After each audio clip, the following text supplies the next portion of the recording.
Hello everybody, this is the Cranky Old Bastard, JP Hrisoulas, with another video. It's been a while since I did one, the reason being my computer crashed, and I am in the midst of trying to recover from that. I have two hard drives in the computer, and one runs the machine, and the other one stores the information from the machine, and it was the second hard drive that died. I had that with a recovery company. They've had it for about going on a little over a week now, and they said they're about 18% recovered on it. It's going slow, so I'm doing the best I can with what I got, which is about as good as I can do. So that's what's going on there. Tonight we're going to discuss adhesives. There are several different kinds of adhesives, and we're going to run into a few of them. When I first started on this path 50-some years ago, the custom knife making world really wasn't that big. We had makers. Rudy Awana was still alive. He was still making. Of course, the venerable brother Bob Lovelace, he was coming into his own as becoming a living legend. Bo Randall, he was still doing handmade knives. Now they're doing bench-made knives. It's still a handmade knife, but it's not handmade by one individual. It's assembled by a bunch of various craftsmen that do one or two things. It's still a very good quality knife, and it's still considered handmade, but since more than one person worked on it, it's now considered bench-made. Nothing wrong with that, because craftsmanship's craftsmanship. Be that as it may. As I said, Bo Hickey was still alive. He was making knives. That man, he and I butted heads on a whole bunch of occasions, but I got to give him his respect and his proper due, because he was doing it way before just about everybody else was. He was doing pattern welded steel back in the late 1950s, early 1960s. Him and John Anstey both. We got to give him a lot of credit for his work with swords. But be that as may, let's get back to the sticky subject of glues. Okay. When I first started, there was basically not much information out there as far as adhesives go. I group them into two different kinds, organic and inorganic. The organic adhesives would be like milk glue, caseinette glue, fish bladder glue, hide glue, cutler's resin. The synthetics would be your epoxy resins, various polymer resins, and other adhesives like that. Going for the adhesives first, let's go into the organic adhesives and glues. This is like your hide glue, your woodworker's glue, your carpenter's glue, the white glue, and cutler's resin, and others. Most of these are not waterproof. They are water soluble, which is a problem on a knife, because if it gets wet, you don't want it coming apart. With the background I have from my family doing bows, my grandfather, my papuli, he would show me how to make hide glue out of rabbit skins or fish bladders, with the fish bladders being preferable, but the rabbit skin was a good substitute and it was a lot easier to get. We would make the glue up for the day, glue it, and it had a very short shelf life. I mean, pot life. I mean, it was like about an hour. Once it gets cold, it sets up, it's done. So you got to work quickly, and you have to make sure everything is where it should be. But for most part, those kind of glues really don't do much on the knife making world. Now, cutler's resin is an entirely different beast.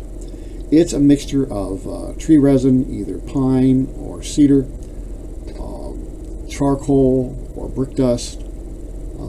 Some people use sawdust. Other people use dried horse manure. I use a mixture of tree resin, pine resin, the chopped up, very fine chopped sisal rope, a little bit of charcoal, and that's heated and melted down with resin. It's all added in, and it's applied hot, and it sticks. It works quite well, and there's various recipes for that. I have a couple in my fourth book, which is coming up shortly.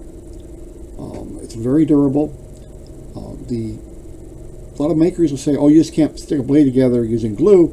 They haven't come across cutler's resin, because I've got numerous Shamshirs and Talwars and Polwars and other blades from Asia Minor up into Asia, into Eastern Europe, even some from North America, that use a mixture of cutler's resin, and those blades are still together after a couple of hundred years. So the stuff does work.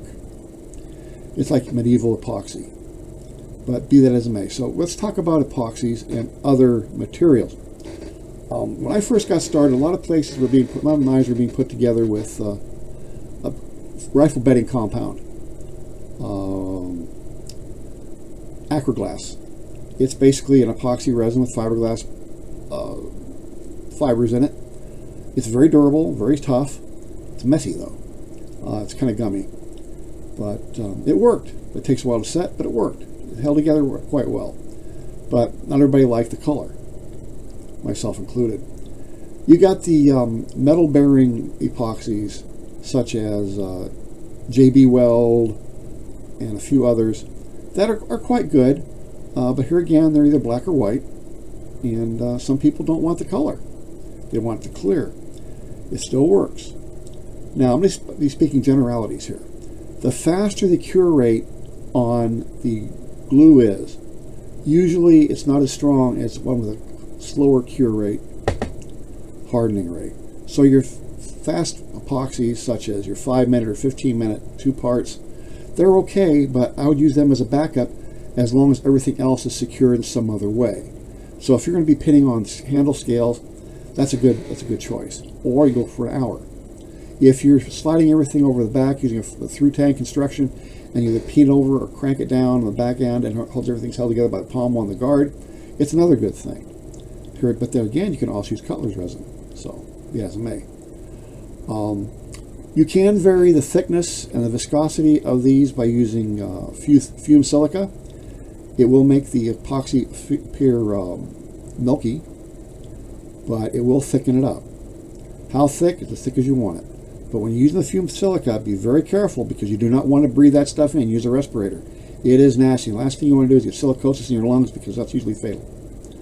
Or very, very agonizingly painful at the minimum. If you get it, you don't want to do that. Cyanoacrylates, your super glues, your crazy glues, whatever you want to call them, they're good for sticking things together. I use them for sealing up checks in hardwood. It's also good for sealing bone, antler, other organic materials, and believe me, it sticks skin together quite well. And you don't want to stick yourself to that, because I did that once. I spent an afternoon with my hand stuck to a workbench when I was still in Nevada, and it took me a while to drag everything over to where I could get to the acetone, and then I found out I was out of acetone. I dragged myself to the telephone, and dragging a 4-foot by 4-foot, 3/4-inch thick top workbench with one hand glued to it was no fun, having to maneuver it around my machines at that time. Quite funny when you look back at it.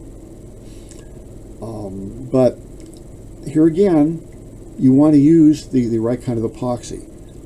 I'm a strong advocate of the marine grade epoxies. They tend to be much more durable. They also tend to be ultraviolet, non-ultraviolet sensitive. They're not sensitive at all when it comes to sunlight because they're an outdoor epoxy. They're available in, I think, 15-minute, which is what I use, to 1 hour, in the 12-hour cure times. I use the 15-minute set, 2-hour cure. I think that's by System 3, I do believe. It's a 50-50 mix. Some epoxies are 2-to-1 resin to hardener. Other epoxies are, like I said, 50-50. Some are different. Go with your manufacturer specs and follow them, because you don't want to make a mess and have a knife not set and have to take it all apart and pretty much start from the beginning as far as the grip goes.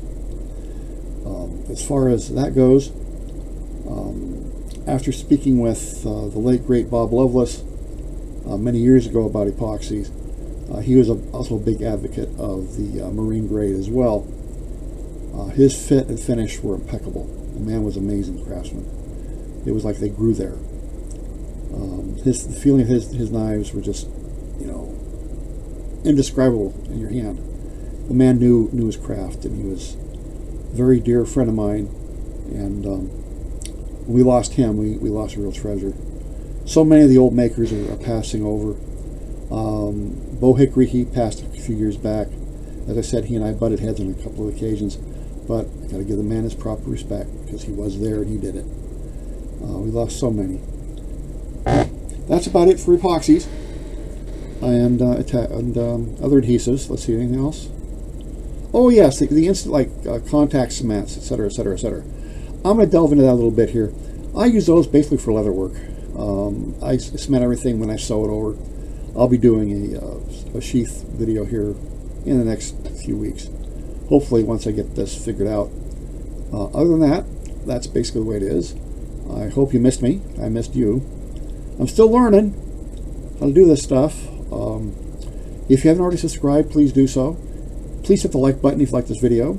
Tell your friends, neighbors, relatives, everybody else you know. Put signs up.